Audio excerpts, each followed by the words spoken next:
The Upward Look for November 22nd. The reading is entitled God and His Creation.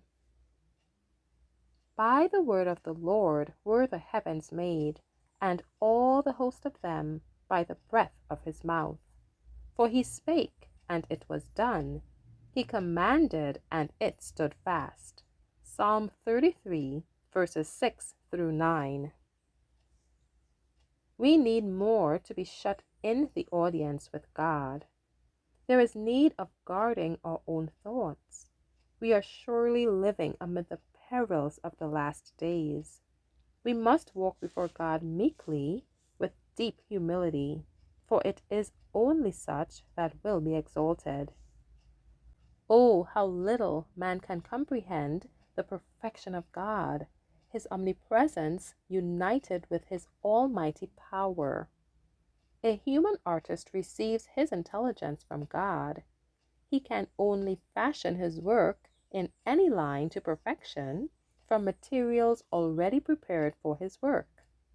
In his finite power, he could not create and make his materials to serve his purpose if the great designer had not been before him, giving him the very improvements first in his imagination. The Lord God commands things into being. He was the first designer.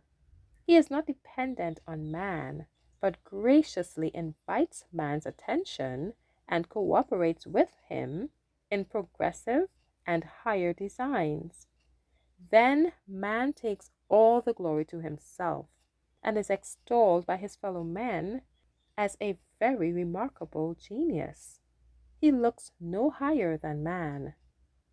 The one first cause is forgotten. I am afraid we have altogether too cheap and common ideas. Behold, the heaven and heaven of heavens cannot contain thee. 1 Kings 8:27. Let not anyone venture to limit the power of the Holy One of Israel. There are conjectures and questions in regard to God's work. Put off thy shoes from off thy feet, for the place whereon thou standest is holy ground. Exodus 3, verse 5. In the formation of our world, God was not beholden to pre-existent substance or matter. For the things which are seen were not made of things which do appear. Hebrews 11, verse 3. On the contrary, all things material or spiritual stood up before the Lord Jehovah at his voice and were created for his own purpose.